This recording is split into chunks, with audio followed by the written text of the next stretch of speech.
Job లేక ఇబ్బంది పడుతున్నారా? అయితే మెడికల్ కోడింగ్ మీకు మంచి ఆప్షన్. వెంటనే కాల్ చేసి కోర్సులో జాయిన్ అవ్వండి.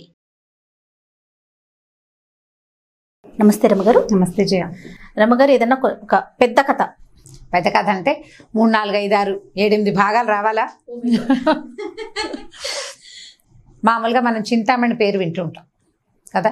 చింతామణి చాలా ఫేమస్ నాటకం. అవును, చింతామణి ఫేమస్ నాటకంతో పాటు అపూర్వ చింతామణి అని ఇంకొక ఫేమస్ క్యారెక్టర్ ఒకటి ఉంది మన జానపద కథల్లో. దానికి ఇంకా పెద్ద పేరు కూడా ఉంది, సహస్ర శిరచ్ఛేద అపూర్వ చింతామణి. ఎంత పొడుగు పేరుందో చూడండి. అంటే 1000 మంది శిరస్సులు నరికిన అపూర్వ చింతామణి కథ.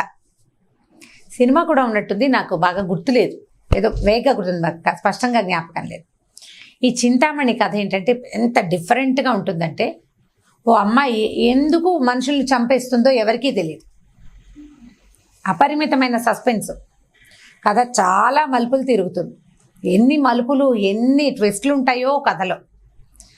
కొంతమంది నన్ను అప్పుడప్పుడు అడిగారు, అపూర్వ చింతామణి కథ చెప్పండి అని. అది చెప్పాలంటే ఈ గోల ఎక్కువ కదా, అంటే చాలా ఎపిసోడ్స్ పడతాయి, ఒకే ఎపిసోడ్లో మనం చెప్పలేకపోతామని నేను కొంచెం ముందు వెనక ఆడాను. ఇప్పుడు మనం కాశీ మజిలీ మొదలెట్టి చూపిస్తున్నా కూడా నాకు అదే ఆలోచన, ఎంతవరకు ఫాలో అవ్వగలుగుతారు మిగతా వాళ్ళంతా అనేది ఒక అనుమానం. చూద్దాం. అంటే నేనేమనుకుంటే కాశీ మజిలీలో సిరీస్ లాగా స్టార్ట్ చేసాం, ఇది కూడా అలా అవుతుందేమో, కానీ మిస్ కాకుండా చూడాలి. మిస్ అయితే మీరు కథ మిస్ అయిపోతారు. అది ఎక్కడుందండి అని నన్ను అడిగితే లాభం లేదు. అప్పుడు మళ్ళీ వెనక్కి వెళ్ళి మన వీడియో చూసుకుంటారు, వీడియోలు చూసుకోవాల్సిందే. అయితే ఈ కథ చెప్దాము. పూర్వం శక్తిసేన మహారాజు అని ఒక రాజుగారు ఉండేవారు. ఆయనకి లేక చాలా పూజలు చేయగా ఒక కూతురు పుట్టిందట. పెడితే ఆ అమ్మాయికి చింతామణి అని పేరు పెట్టారు. ఈ చింతామణి అంటే మనం ఈ తెలుగులో విన్న ఈ డ్రామా వల్ల ఒక బ్యాడ్ ఒపీనియన్ ఉంది, కానీ చింతామణి అంటే అమ్మవారిని దగ్గర ఉండే మణి, కోరిన కోరికలు తీరుస్తుంది. అది ఎలా తెలుసా? నువ్వు అడిగితే తీర్చడం కాదు. చింతామణి అంటే నువ్వు చింతిస్తే నీ చిత్తంలో ఉన్న కోరికని, నీ లోపల ఉన్న కోరికకి బయట రూపం ఇవ్వగలిగేంత శక్తివంతమైన మణి చింతామణి. అంటే అంత ప్రత్యేకమైనది. ఆవిడ చింతామణులతో నిర్మించిన గృహంలో ఉంటుందట అమ్మవారు. చింతామణి గృహాంతస్థ అని చెప్తారు, వాట్లలో అలాంటి చోట ఉంటుంది. అంటే అంత శక్తివంతమైంది అనమాట. ఈ అమ్మాయికి పేరు పెట్టారు. చాలా అందమైన పాపట, భలే అందంగా ఉండేది. అయితే అమ్మాయికి ఒక 10-12 సంవత్సరాలు వచ్చినాయి. ఈయనకి 2 బావమరుదులు ఉన్నారు మహారాజుకి. ఈ 2 బావమరుదులకి చెరొక అబ్బాయి ఉన్నారు. ఒకడు ప్రభాకరుడు, పెద్ద ఆయన కొడుకు ప్రభాకరుడు, రెండో ఆయన కొడుకు సుధాకరుడు. వీళ్ళు చెరో రాజ్యము పాలించుకునేవాళ్ళు. ఈ రాజుగారు వాళ్ళ అక్కయ్య కూతురే చింతామణి. సరే, వీళ్ళు చక్కగా కలిసి ఉండేవాళ్ళు. మామూలుగా అన్నదమ్ములు రాజులు అయ్యేసరికల్లా ఒక చిన్న పోట్లాట్లు అవి ఉంటాయి. వీళ్ళ మధ్య అట్లా లేదు, చాలా స్నేహంగా ఉండేవాళ్ళు. చింతామణికి ఎవరంటే ఇష్టమైతే ఆ పిల్లాడికి ఇచ్చి పెళ్లి చేసుకోవాలనుకునేవాళ్ళు. దాంతో చాలా చక్కగా ఉండేవాళ్ళు. ఈ అమ్మాయికి 10వ పుట్టినరోజు అప్పుడు వాళ్ళంతా వచ్చారట. పుట్టినరోజు వేడుకలు చేశారు, బర్త్డే సెలబ్రేషన్స్కి వచ్చినప్పుడు ఆ అమ్మాయి చాలా సంతోషంగా వీళ్ళతో ఆడుకుంది, బాగా కలిసి ఉండి ఏటా పిల్ల పుట్టినరోజు అప్పుడు కలిసేవాళ్ళు. ఈ 10-11 ఏళ్ళు వచ్చినాయి. ఇలా మెల్లిగా ఈ పుట్టినరోజు అప్పుడు 7-8 ఏళ్ల వరకు పిల్లలకి పెద్ద ఫ్రెండ్షిప్లు నిలవు.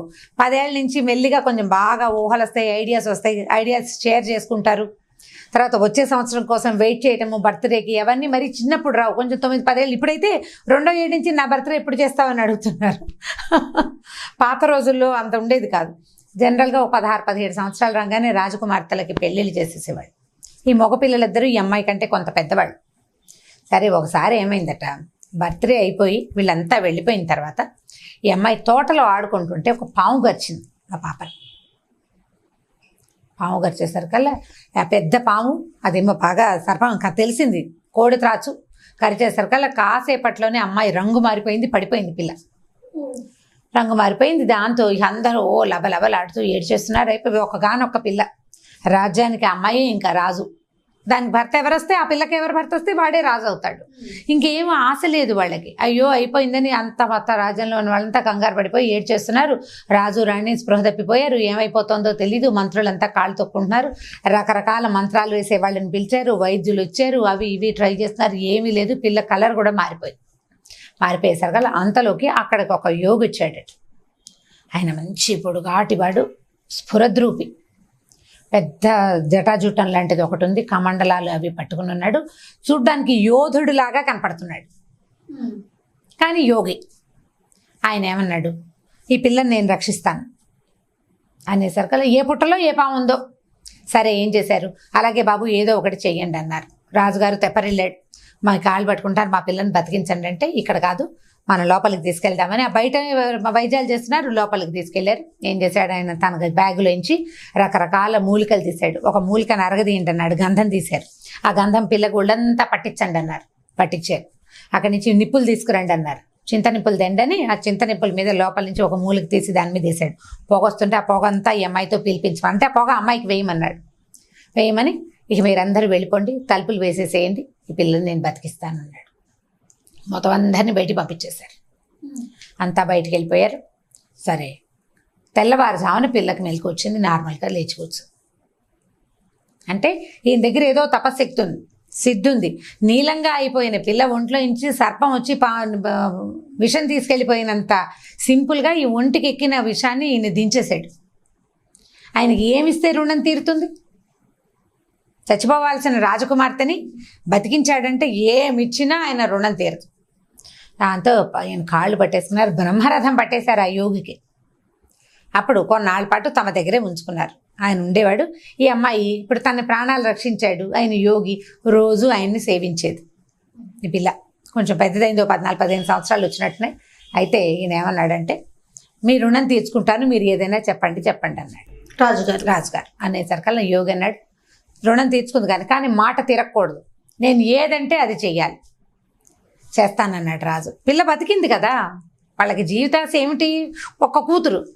ఆ చచ్చిపోయే పిల్లని బతికించిన వాడికి ఏమైనా ఇచ్చేసేయాలి, మీరు ఏం చెయ్యమంటే అది చేస్తాను అనేసరికల్లా అయితే సరే ఒక పెద్ద సభాభవనం లాంటిది నిర్మించాలి మొదట. సరే నిర్మించిన తర్వాత మీ అమ్మాయి నాతో పాటే అక్కడే ఉండాలి. సరే తర్వాత నేను ఒక 3 ప్రశ్నలు చెప్తాను. సరే ఈ 3 ప్రశ్నలు ఈ అమ్మాయిని పెళ్లి చేసుకోవడానికి మనం స్వయంవరం ప్రకటిస్తాం. దానికి సరే ఇప్పుడు మా అబ్బాయి మా మేనల్లుడు 2 ఉన్నారండి అని వాళ్ళైనా ప్రశ్నలకు సమాధానం చెప్పాల్సింది. ఈ ప్రశ్నలకి ఆ ప్రశ్నలు చింతామణే అడుగుతుంది.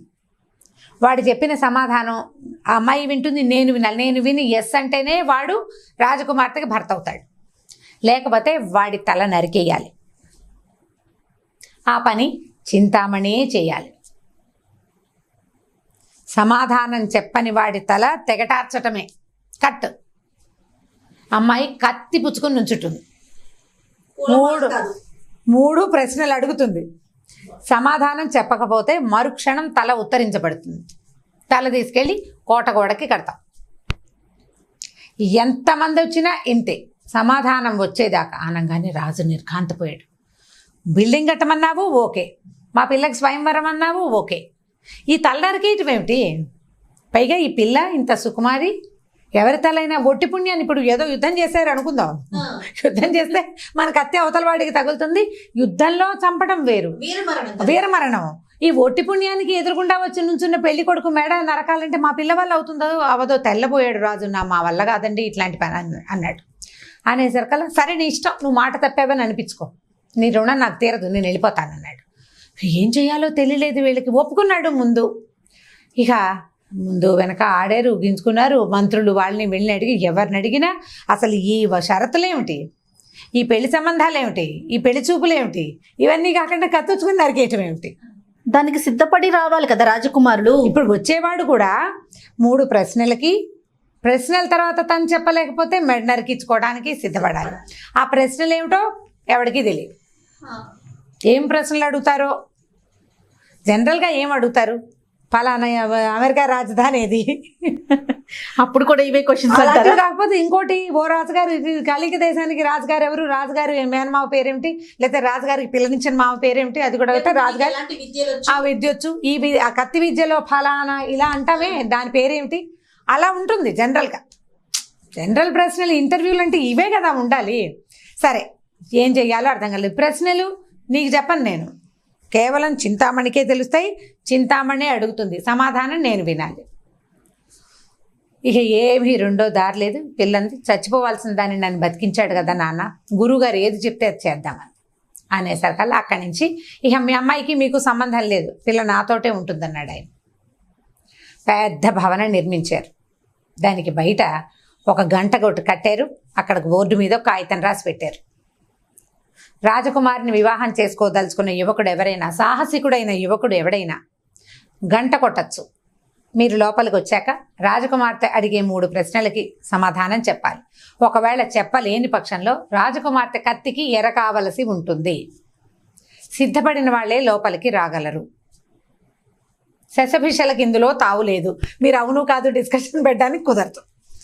బోర్డు రాసి పెట్టారు, మెన్షన్ చేసేశారు. పెద్ద భవనం, ఖాళీగా ఉంటుంది, ఎవ్వరు ఉండరు, తక్కువ పరిచారికలు. వాకిట్లో ఉండే సైనికులు ఎవరో ఉంటారు, వాళ్ళు ఎవరు ఈ అమ్మాయి కనపడరు. ఈ అమ్మాయికి సాయం ఒకే ఒక చెలికత్తు ఉంటుంది, అమ్మాయితో పాటు ఉండేది.